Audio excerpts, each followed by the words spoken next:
Hello everyone, I am Bajibabu Mutte, working as an assistant professor in the Department of ECE at VNR VJYT. It's my pleasure to welcome you all to our VNR digital learning platform. This is my second lecture and I would like to sincerely thank all of you for the overwhelming response and appreciation you gave for my first lecture. If you would like to watch my first lecture, you can find the link in the description given below. Before we begin today's topic, which is unit vectors in coordinate systems, let me take a few moments to address a very fundamental question, which is why do we need vector analysis and coordinate systems in electromagnetics? Rather than answering this question purely from a theoretical perspective, let us understand it through some simple and familiar real-life applications.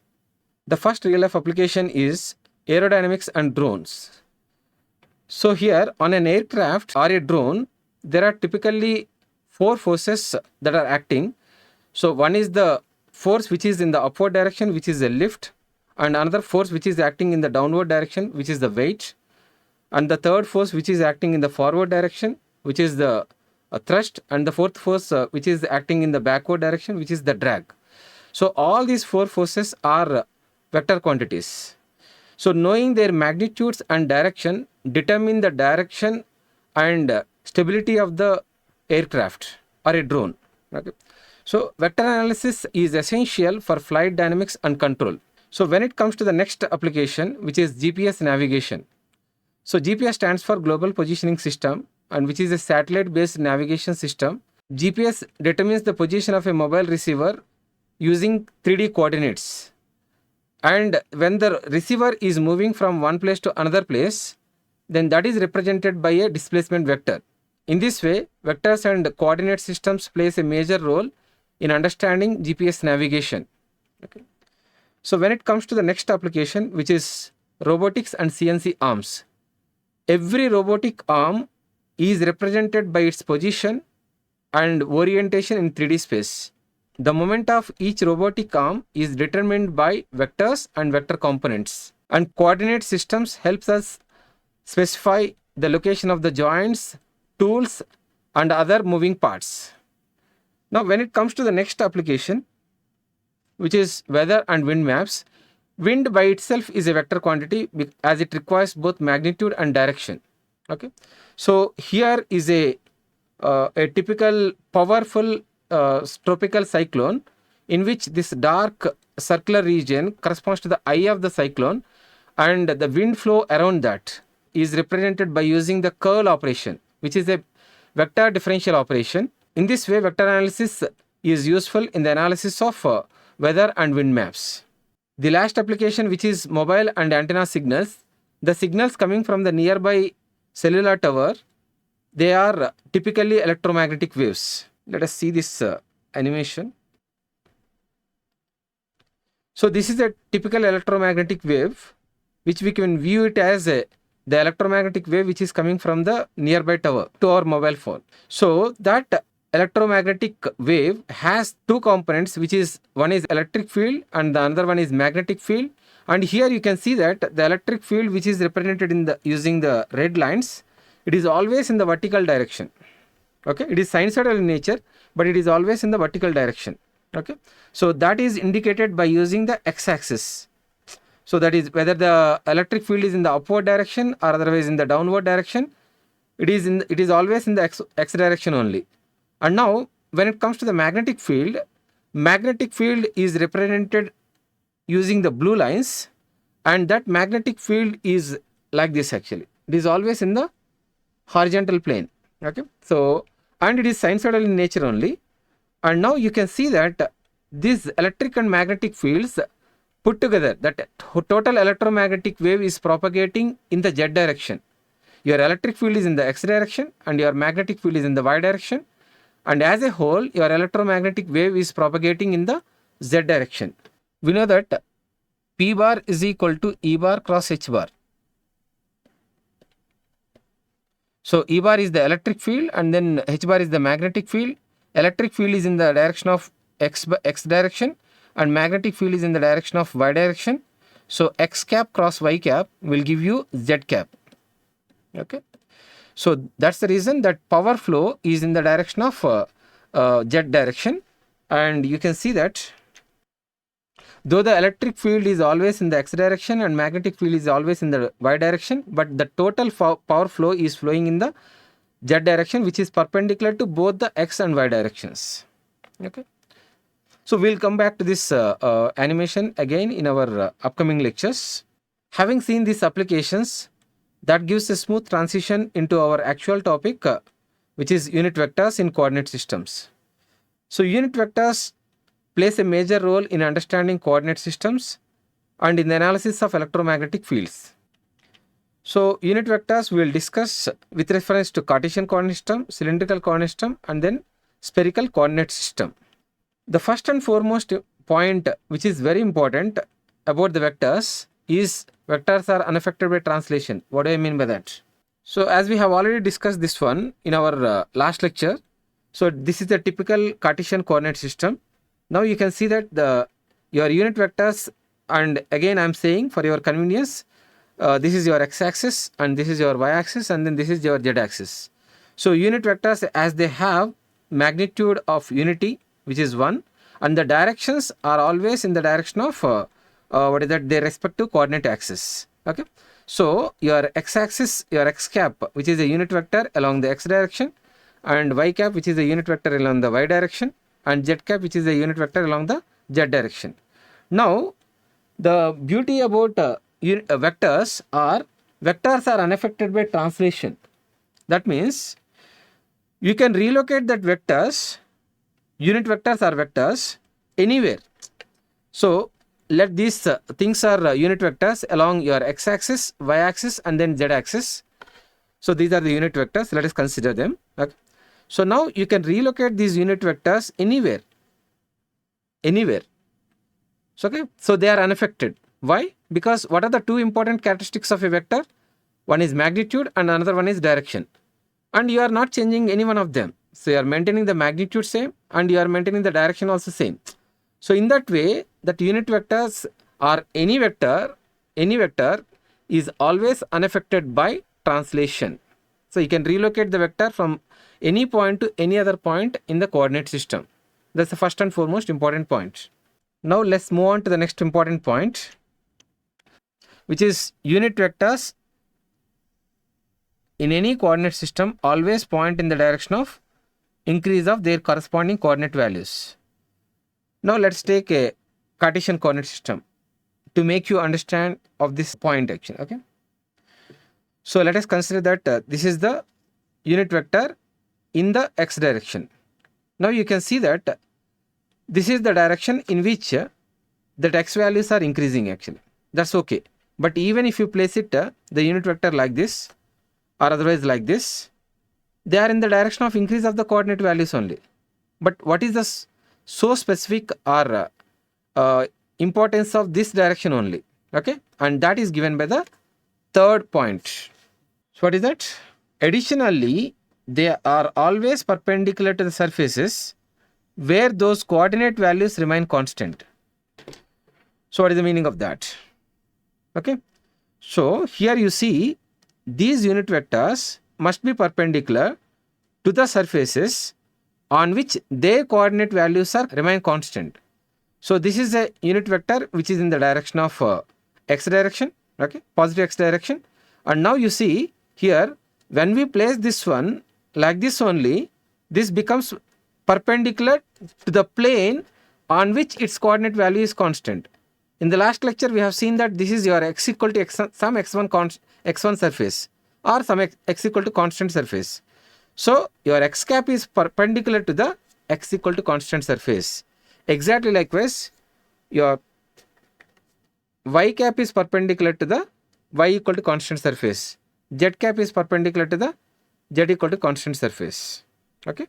Now this is the slide which is explaining like in the 2D. Okay, you can see that here this is the surface which is some x equal to x1 surface, and your unit vector which is I cap or otherwise x cap, whatever it may be, it is perpendicular to that plane. Okay, so likewise y cap is unit vector in the direction of increase of the coordinate values, its own coordinate values. So that y cap is perpendicular to this y is equal to y1 surface. Okay, and similar to that, the z cap is perpendicular to z equal to z1 surface.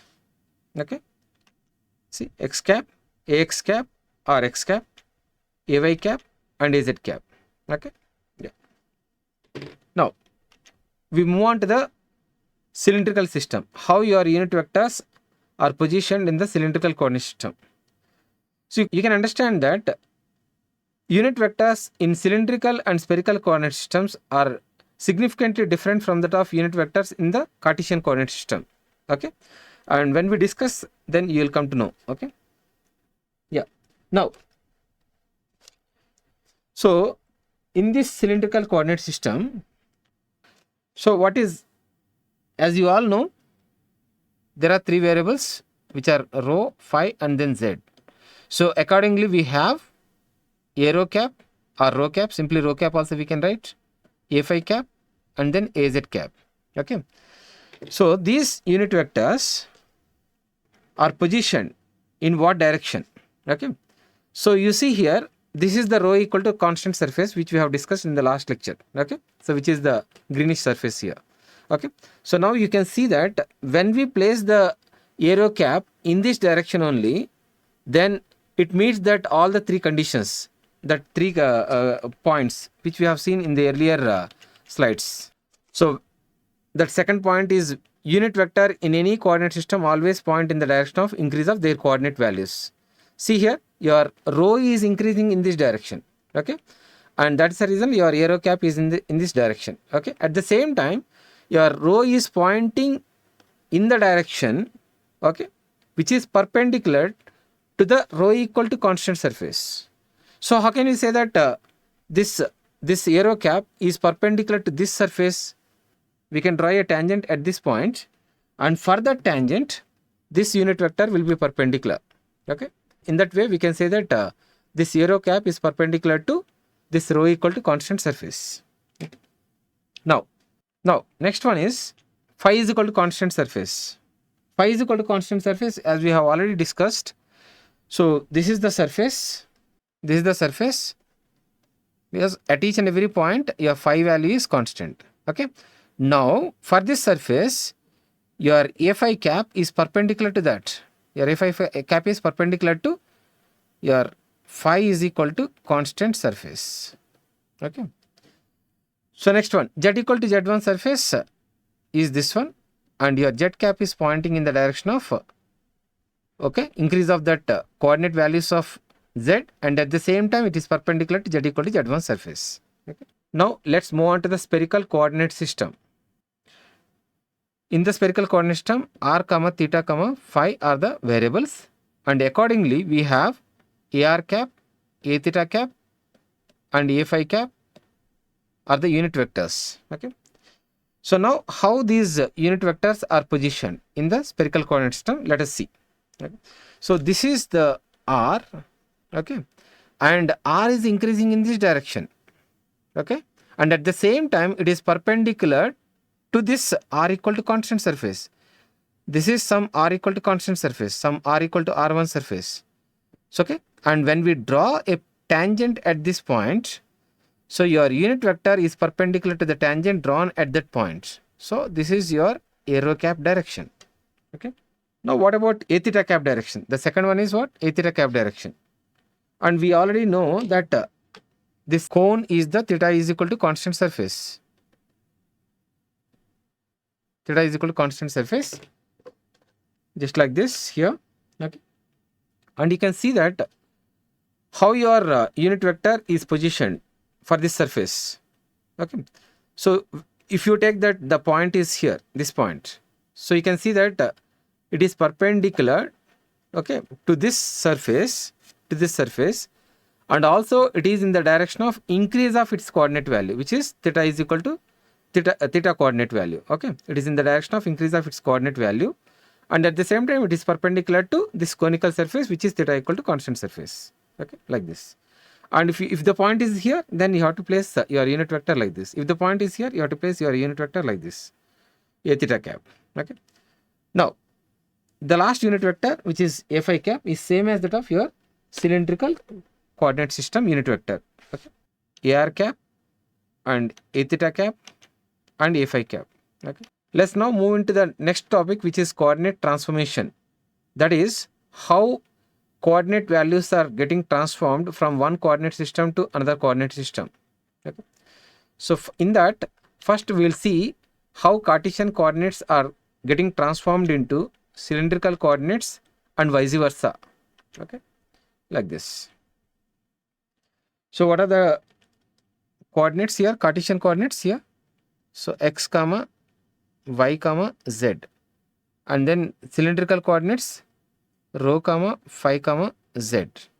So how these x, y, z are transformed into rho comma phi comma z? Let us see them. Okay. And in that, first we will see the cylindrical to Cartesian transformation. So how can we transform cylindrical coordinates into Cartesian coordinates? Okay, let us see by using this diagram here. Okay, so here, so what we have in our hand is cylindrical coordinates, and we are required to transform them into Cartesian coordinates. Okay, so rho, phi, and then z are available with us, and how to convert them into x comma y comma z. Okay, let us see them. So we know already that the rho is what? Rho variable is always the perpendicular distance from the point onto the z axis. So this is rho actually. And when we move parallelly to this, then that when we project this rho, this line onto the xy plane, then that line will be projected onto the xy plane like this actually. Okay. So when this is rho, and this is also rho only. Okay. And now, having taken this as the rho, how to convert that into its equivalent x and y coordinates? Let us see it. Okay. Now you see here, what is the angle between your x-axis and then y component? It's always 90 degrees. Okay. Like this. So, but the same thing I can redraw here like this. Your x component, and here y component, and this is your rho. And what is, we know already that this is phi, because this is phi is equal to constant surface. So your phi variable is this one, okay, which we have already discussed in the last lecture. Okay, so this is your phi, and in this right angle triangle, you can see that cos phi is what here? Opposite side for this angle is this one, and adjacent side is x. So cos phi is adjacent side divided by hypotenuse. So it is x divided by rho. Okay, when we cross multiply, we will get x is equal to rho cos phi. Okay. And next, sin phi. Let us evaluate what is sin phi. Sin phi is what? Opposite side divided by hypotenuse. So opposite side for this phi is your y divided by hypotenuse, which is rho. So when we cross multiply, we will get y is equal to rho sin phi. Okay, and z, okay, z is same as that of our Cartesian variable. Okay, z is like equivalent in Cartesian and then cylindrical coordinate systems. Okay, z equal to z only. In this way, we could get that relationship between your cylindrical coordinates and then Cartesian coordinates. Okay, so when we have rho, phi, and then z in our hand, how to convert them into your x, y, and then z is this one. Okay. Now, let us see the converse of this. So from the Cartesian, how to transform them into cylindrical? Let us see them.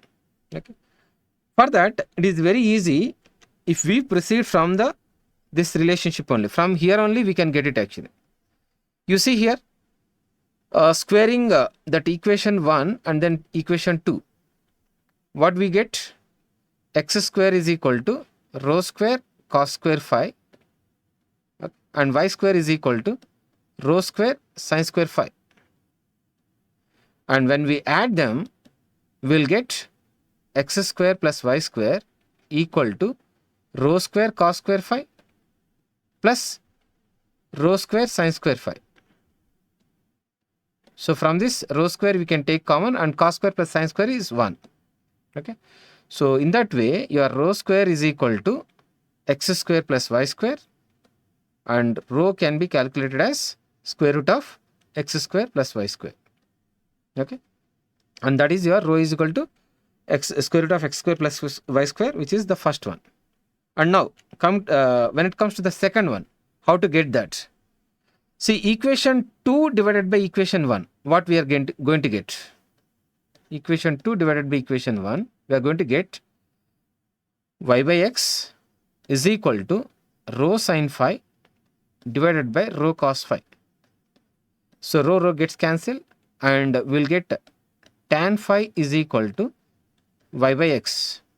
And from this we could get the second cylindrical variable, which is phi is equal to tan inverse of y by x. So this is your second one. First one is rho is equal to square root of x square plus y square, and second one is phi is equal to tan inverse of y by x, and third one is same as that of your Cartesian variable. Okay, z equal to z.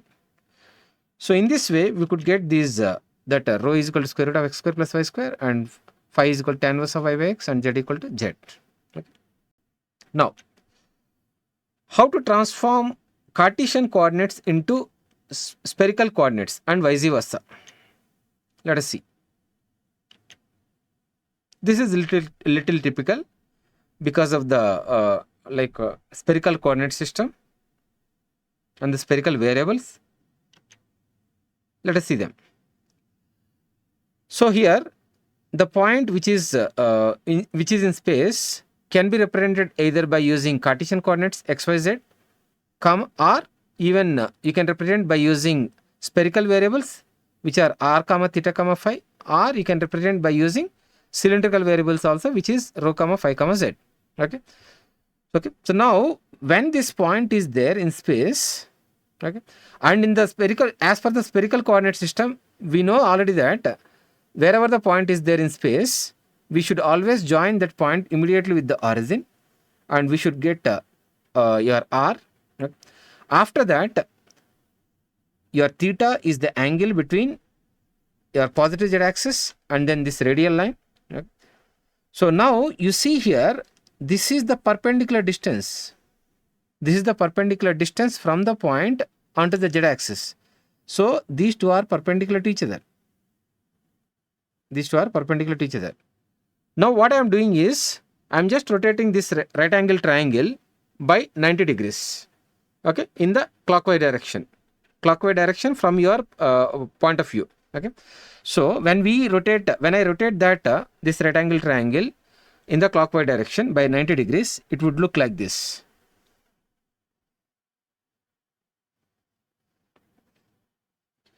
One is rho, another one is z here, and this one is r.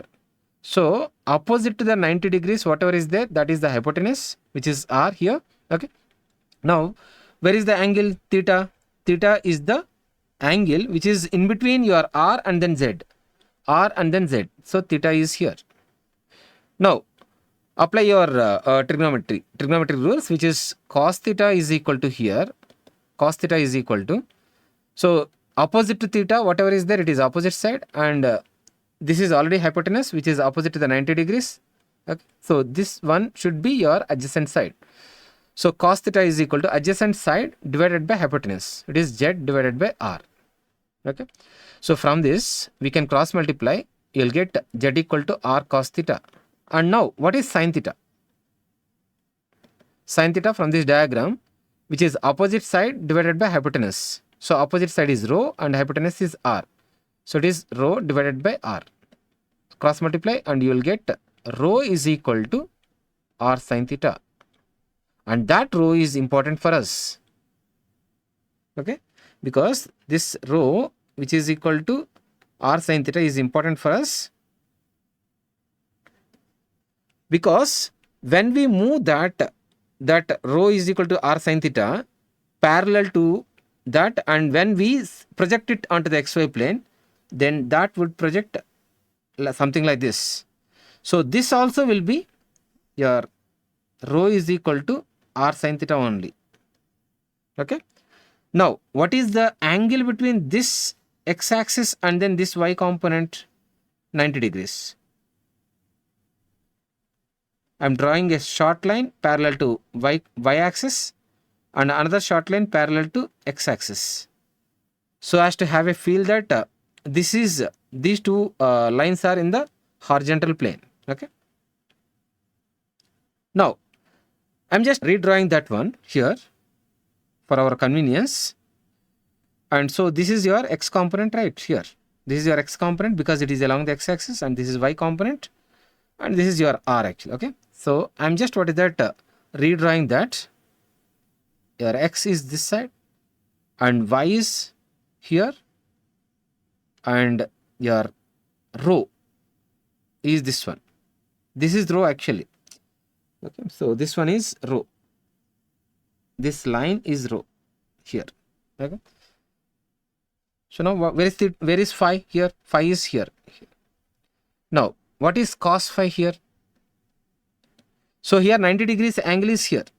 So opposite to the 90 degrees, this is your hypotenuse, and then opposite to this angle phi, which is your opposite side, and then this becomes the adjacent side automatically. Okay.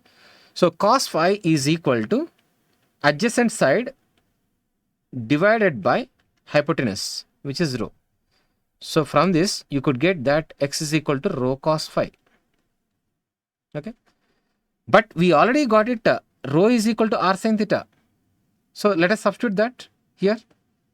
So x is equal to, in the place of rho I am substituting r sin theta.